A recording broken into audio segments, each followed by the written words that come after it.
ask the feds to do that. But gray water, the state can regulate. And so we got gray water from large passenger vessels, over 500 berths, prohibited from dumping within state waters for the whole state. Along the way, we discovered, or an attorney at our Department of Environmental Protection discovered there was already a law on the books about oily water discharge that Nisha talked about, 15 parts per million. Maine already had a standard, unknown to any of us, but we already had a standard of 0 parts per million for oil. So we like to talk about Casco Bay as the bay in this country that is the most protected from vessel discharges, because we have those 3 fronts. So how did we get to those solutions? Well, we started very early, because in 1995, and this was truly on our mind then, that someday we may need this, there was 1 pump out station among 22 marinas in Casco Bay. So if you have a recreational boat and you use the head and you keep it, the waste in a holding tank, you had no place to put it in Casco Bay except in Casco Bay. So we started our pump out boat program, and the other half of having the boat was getting shoreside facilities sited. Today in Casco Bay there are 21 pump out facilities at marinas and our pump out boat. In 2000, and that becomes important, and I'll tell you why in a minute. In 2002, we held a forum much like this. We had a couple hundred people come. We had someone from the Coast Guard, someone from the industry, someone from Ocean Conservancy, and myself, and we spoke. And we had a lot of legislators in the audience, because we invited them particularly because we knew we were going to need their help. And the citizen involvement there and beyond that really helped us later. We got a bill introduced to the legislature saying that we want to do the gray water. Later we had a bill that said we want support on the no discharge area. And the cruise industry, it really surprised us that the president of the International Council of Cruise Lines then, Michael Pry, came to Maine several times, and his office was in Miami. And that was in the summer, and there were a lot of lobsters, so that might have had something to do with it. But still, we were surprised to get the attention we got. They also hired the best, or highest paid, most influential lobbyists, the people who had the ear of the governor and the leaders in the legislature. And they really fought against having a no discharge area, even though, as has been mentioned, their guidelines say they will not discharge not only within 3 miles, but within 4 miles. And so I to this day don't understand why they fought so hard to have us prevent them from discharging where they already say they don't discharge.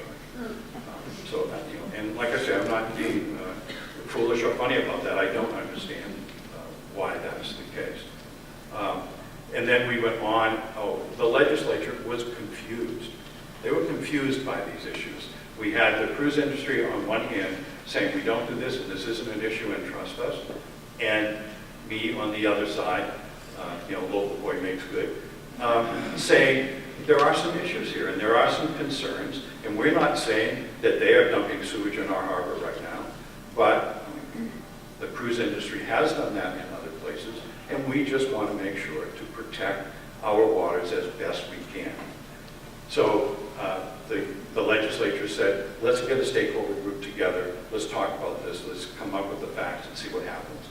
Out of that, there was reassurance for the legislature that the right thing to do was to pass these laws and protect our waters.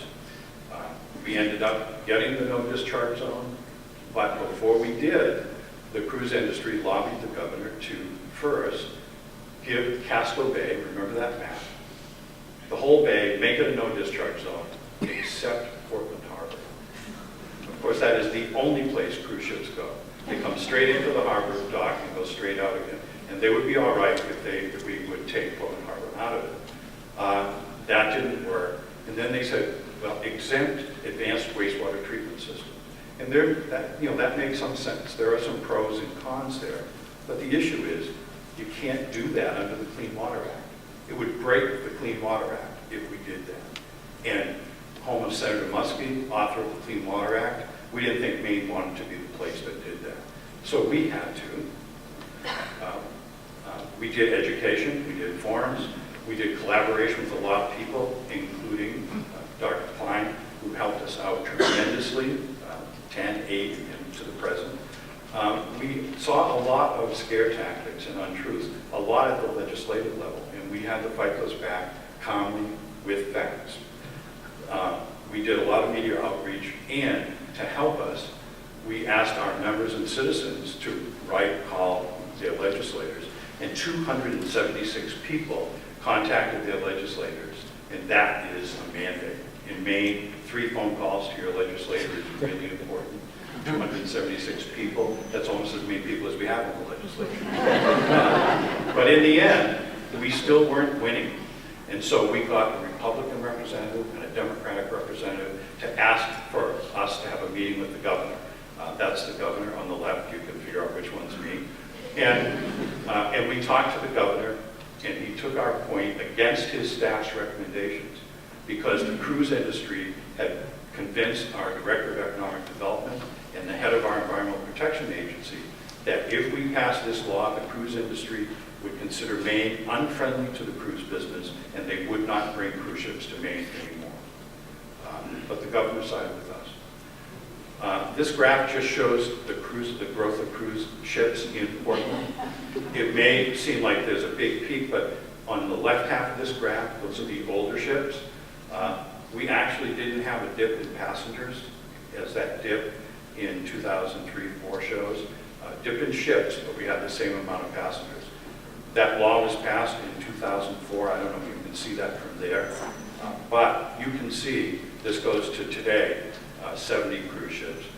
There was no fall off in the cruise ship trade, even though we have the best protected harbor bay in the country against cruise ship discharges. So I just wanted to touch on a memorandum of understanding. Our legislature wanted a memorandum of understanding. The industry had told them, you can get everything you wanted and you can get it quick. You don't have to go through this tedious lawmaking procedure, and we'll do it right now. And they said, that's great. And so I said, memorandum of understanding does not protect us. It's not enforceable. And the head of the committee said, no, ours will be different. It'll be a memorandum of understanding, but it will be enforceable. And I said, with due respect, that can't happen. And he said, Commissioner of DEP, can't we do that? Can't we have an enforceable MOU? And the commissioner stood up and said, no, sir, that would be a law.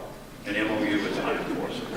And so that changed the legislature's mind.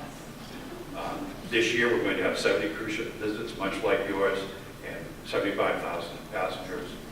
And this was our bottom line, that there is a virtual, not real, it's in my mind, a sign at the entrance to Portland Harbor out by Portland Headlight. And that sign says to the cruise ships, we put out the welcome mat, so wipe it.